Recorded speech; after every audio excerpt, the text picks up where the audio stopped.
साहेब तुम्हाला ही मिरची तोडताना काय प्रॉब्लेम येतोय का? अहो मिरची तोडताना म्हणजे एका लाईनला जर बायका लावायच्या म्हणल्या हा तर एक दिवसात एक लाईन तोडायला 3 बायका लागते. 3 बायका लागतात. 2 ते अरे 3 बापरे. म्हणजे बायका असं जर रेग्युलर पद्धतीने असते तर एक बाई दिवसभरात अगदी 2-3 लाईन एकच तोडू लाईन शकले असते. तोडते. एक नाही आपल्या ह्यानी 2 बायका लावणे 3 बायका लावणे होत नाही. होत नाहीत. म्हणजे एवढ्या संख्येने या मिरच्या आहेत. बाकी काय याच्यामध्ये मिरची बाकी सगळं जे आहे उत्पादन तर व्यवस्थित मिळतंय.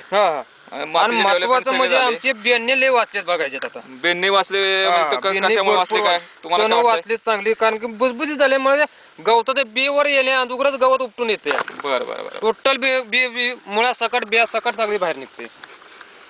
पण याला रेटच्या बाबतीत जर म्हणलं तर मार्केटमध्ये जो 1 रुपये जास्त. तर इतरांच्या पेक्षा कसा 1 रुपये जास्त किलोला प्रत्येक किलोला 1 रुपये जास्त. वजनाला कसं भरतंय?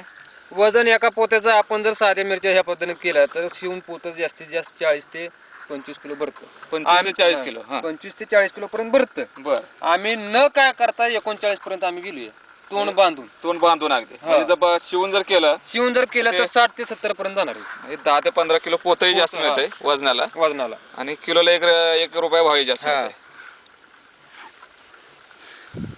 कसलं दिसतंय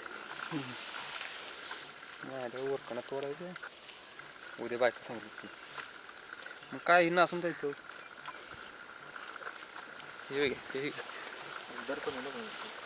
मिरची नाही यावर्षी कमी आहे दर ह्यांनी पैसेच केले असते दर असताना तरी 15,000 रुपये झाले ते. 30-35 रुपये किलो दर मिळाला असताना नोटा मोजायला माणूस. रेटची